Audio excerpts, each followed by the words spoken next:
शांति।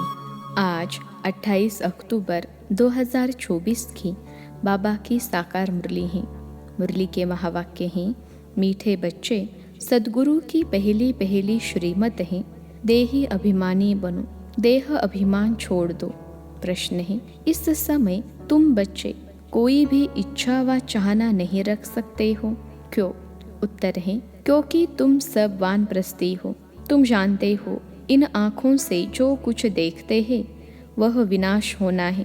अब तुम्हें कुछ भी नहीं चाहिए, बिल्कुल बेघर बनना है। अगर ऐसी कोई ऊंची चीज पहनेंगे तो खींचेगी, फिर देह अभिमान में फंसते रहेंगे। इसमें ही मेहनत है। जब मेहनत कर पूरे देही अभिमानी बनो तब विश्व की बादशाही मिलेगी। ओम शांति। यह 15 मिनट व आधा घंटा बच्चे बैठे हैं। बाबा भी 15 मिनट बिठाते हैं कि अपने को आत्मा समझ बाप को याद करो। यह शिक्षा एक ही बार मिलती है, फिर कभी नहीं मिलेगी। सतयुग में ऐसे नहीं कहेंगे कि आत्म अभिमानी हो बैठो। यह एक ही सद्गुरु कहते हैं। उनके लिए कहा जाता है, एक सद्गुरु तारे, बाकी सब बोरे यानी डुबोए। यहाँ बाप तुमको देही अभिमानी बनाते हैं, खुद भी देही है न। समझाने के लिए कहते हैं, मैं तुम सभी आत्माओं का बाप हूँ। उनको तो देही बन बाप को याद नहीं करना है। याद भी वही करेंगे जो आदि सनातन देवी देवता धर्म के भांति होंगे। भांति तो बहुत होते हैं न, नंबरवार पुरुषार्थ अनुसार। यह बात बड़ी समझने और समझाने की है। परमपिता परमात्मा तुम सबका बाप भी है और फिर नॉलेजफुल भी है। आत्मा में ही नॉलेज रहती है ना। तुम्हारी आत्मा संस्कार ले जाती है। बाप में तो पहले से ही संस्कार है, वह बाप है, यह तो सब मानते भी हैं। फिर दूसरी उसमें खूबी है जो उसमें ओरिजिनल नॉलेज है, बीजरूप है। जैसे बाप तुमको बैठ समझाते हैं, तुमको फिर औरों को समझाना है। बाप मनुष्य सृष्टि का बीजरूप है, फिर वह सत्य है, चैतन्य है, नॉलेजफुल है। उनको इस सारे झाड़ की नॉलेज है और कोई को भी इस झाड़ की नॉलेज है नहीं। इनका बीज है बाप, जिसको परमपिता परमात्मा कहा जाता है। जैसे आम का झाड़ है तो उनका क्रिएटर बीज को कहेंगे ना। वह जैसे बाप हो गया, परंतु वह जड़ है।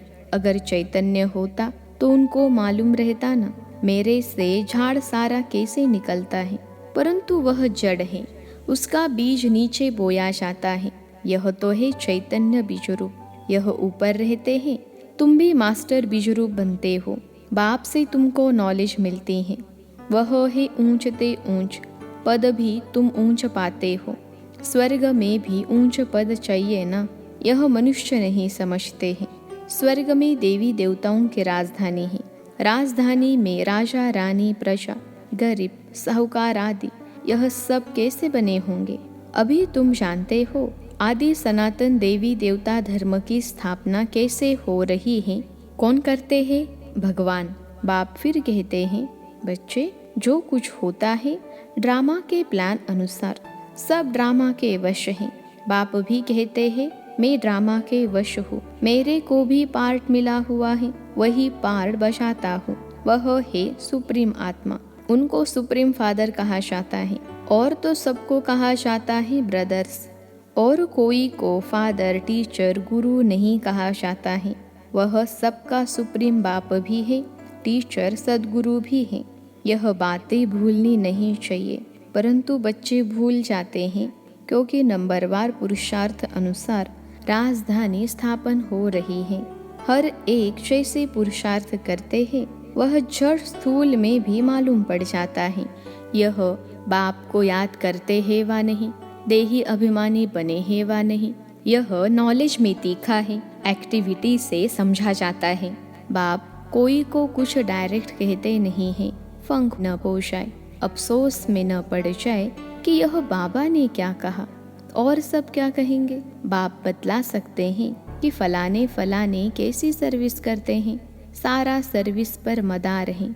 बाप भी आकर सर्विस करते हैं ना। बच्चों को ही बाप को याद करना है। याद की सब्जेक्ट ही डिफिकल्ट है। बाप योग और नॉलेज सिखाते हैं। नॉलेज तो बहुत सहज है, बाकी याद में ही फेल होते हैं। देह अभिमान आ जाता है, फिर यह चाहिए, यह अच्छी चीज चाहिए, ऐसे ऐसे ख्यालात आते हैं। बाप कहते हैं यहाँ तो तुम वनवास में हो ना, तुमको तो अब वानप्रस्थ में जाना है। फिर कोई भी ऐसी चीज नहीं पहन सकते हैं। अगर ऐसी कोई दुनियावी चीज होगी तो खींचेगी, शरीर भी खींचेगा। घड़ी घड़ी देह अभिमान में ले आते हैं। इसमें है मेहनत। मेहनत भी गर विश्व की बादशाही थोड़े ही मिल सकती है। मेहनत भी नंबरवार पुरुषार्थ अनुसार कल्प कल्प करते आए हो, करते रहते हो, रिजल्ट प्रत्यक्ष होती जाएगी।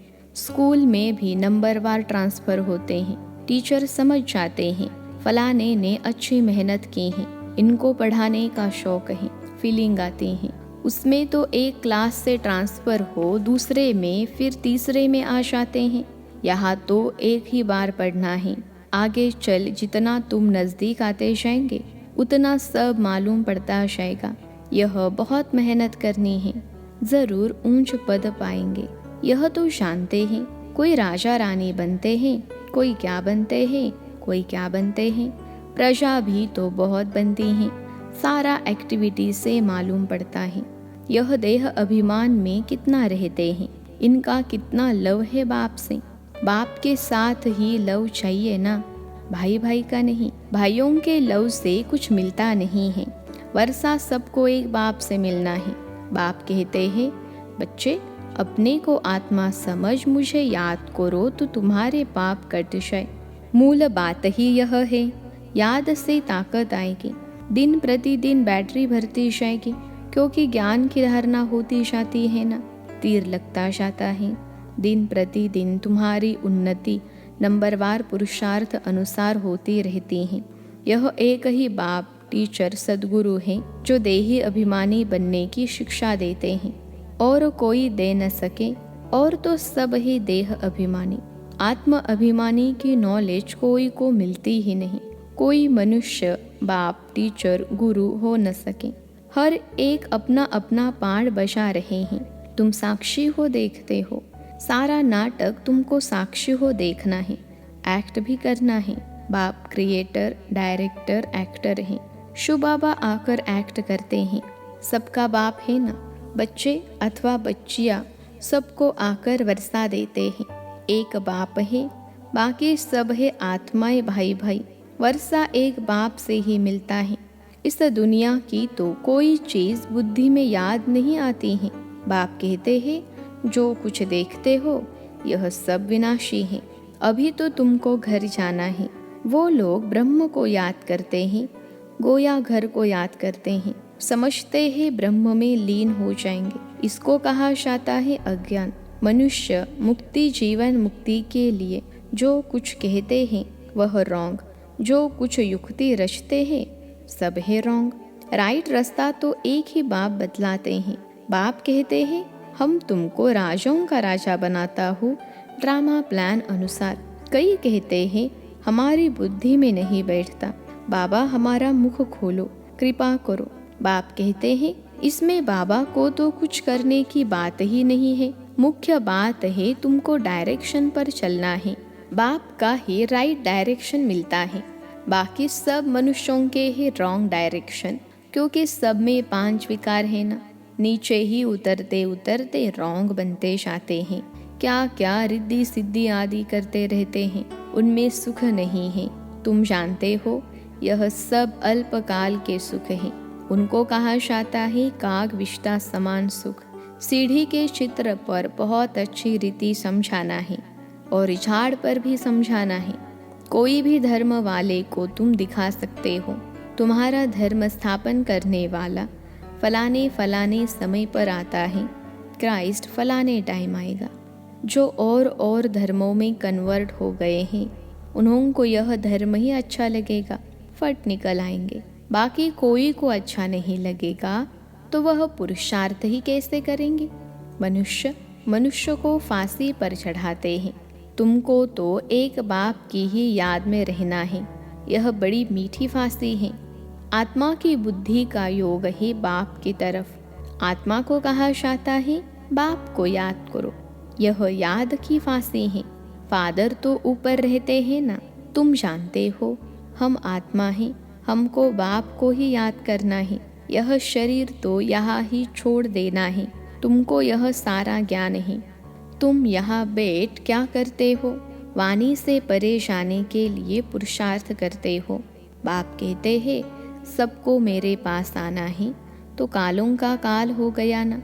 वह काल तो एक को ले जाते हैं, वह भी काल कोई है नहीं जो ले जाता। यह तो ड्रामा में सब नोंद है। आत्मा आपे ही समय पर चली जाती है। यह बाप तो सब आत्माओं को ले जाते हैं। तो अब तुम सबका बुद्धि योग है अपने घर जाने के लिए।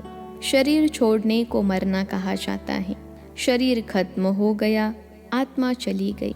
बाप को बुलाते भी इसलिए हैं कि बाबा आकर हमको इस सृष्टि से ले जाओ, यहाँ हमको रहना नहीं है। ड्रामा के प्लान अनुसार अब वापिस जाना है।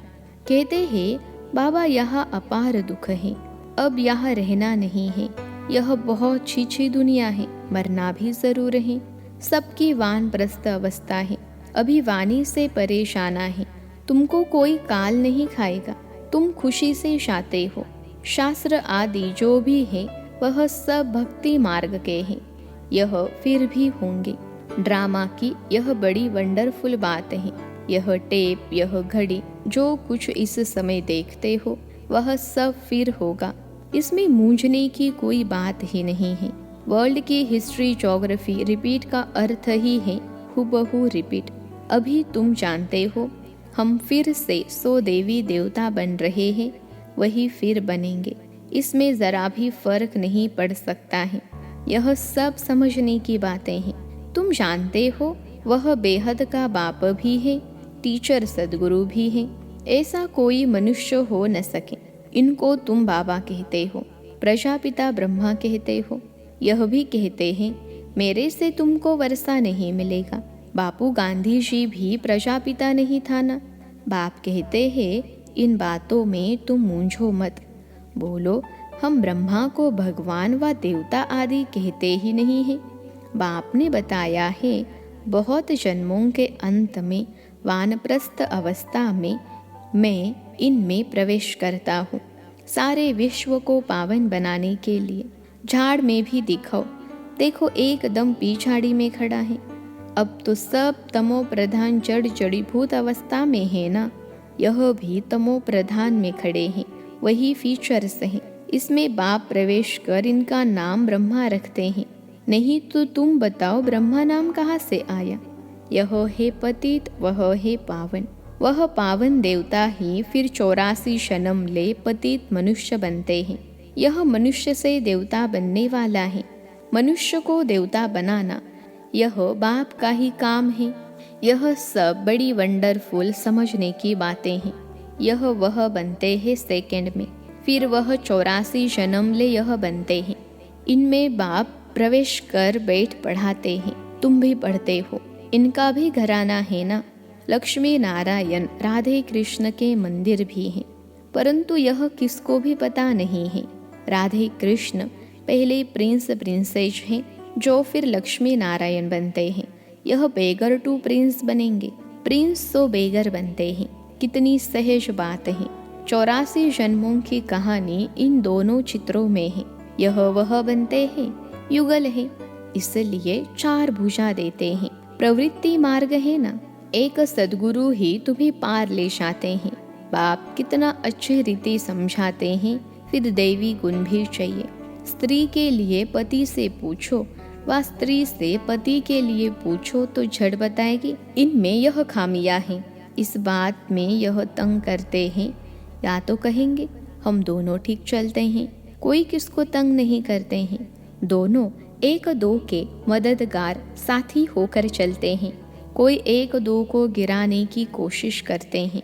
बाप कहते हैं इसमें स्वभाव को अच्छी रीति बदलना पड़ता है। वह सब है आसुरी स्वभाव, देवताओं का होता ही है देवी स्वभाव। यह सब तुम जानते हो। आसुरों और देवताओं की युद्ध लगी नहीं है। पुरानी दुनिया और नई दुनिया के आपस में मिल कैसे सकते हैं? बाप कहते हैं पास्ट बातें जो होकर गई हैं उनको बैठ लिखा है, उनको कहानियाँ कहेंगे। त्योहार आदि सब यहाँ के हैं, द्वापर से लेकर मनाते हैं, सतयुग में नहीं मनाए जाते। यह सब बुद्धि से समझने की बातें हैं। देह अभिमान के कारण बच्चे बहुत पॉइंट्स भूल जाते हैं। नॉलेज तो सहज है, 7 रोज में सारी नॉलेज धारण हो सकती हैं। पहले अटेंशन चाहिए याद की यात्रा पर। अच्छा, मीठे मीठे सिखलते बच्चों प्रति माता पिता बाप दादा का याद प्यार और गुड मॉर्निंग। रूहानी बाप की रूहानी बच्चों को नमस्ते।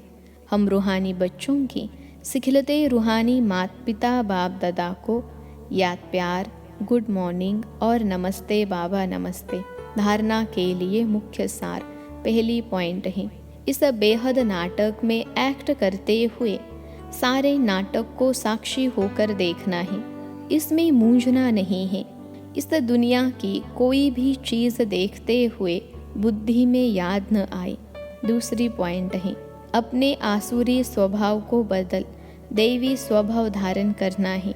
1-2 का मददगार होकर चलना है, किसी को तंग नहीं करना है। आज का वरदान है, स्वयं में सर्व शक्तियों को इमर्ज रूप में अनुभव करने वाले सर्व सिद्धि स्वरूप भव। स्वयं में सर्व शक्तियों को इमर्ज रूप में अनुभव करने वाले सर्व सिद्धि स्वरूप भव। विश्लेषण है, लौकिक में किसी के पास किसी बात की शक्ति होती है, चाहे धन की, बुद्धि की, संबंध संपर्क की, तो उसे निश्चय रहता है कि यह क्या बड़ी बात है। वह शक्ति के आधार से सिद्धि प्राप्त कर लेते हैं। आपके पास तो सभी शक्तियां हैं। अविनाशी धन की शक्ति सदा साथ है, बुद्धि की भी शक्ति है, तो पोजीशन की भी शक्ति है। सर्व शक्तियां आप में हैं। इन्हें सिर्फ इमर्ज रूप में अनुभव करो तो समय पर विधि द्वारा सिद्धि प्राप्त कर सिद्धि स्वरूप बन जाएंगे। आज का स्लोगन है, मन को प्रभु की अमानत समझकर उसे सदा श्रेष्ठ कार्य में लगाओ। मन को प्रभु की अमानत समझकर उसे सदा श्रेष्ठ कार्य में लगाओ। अच्छा, ओम शांति।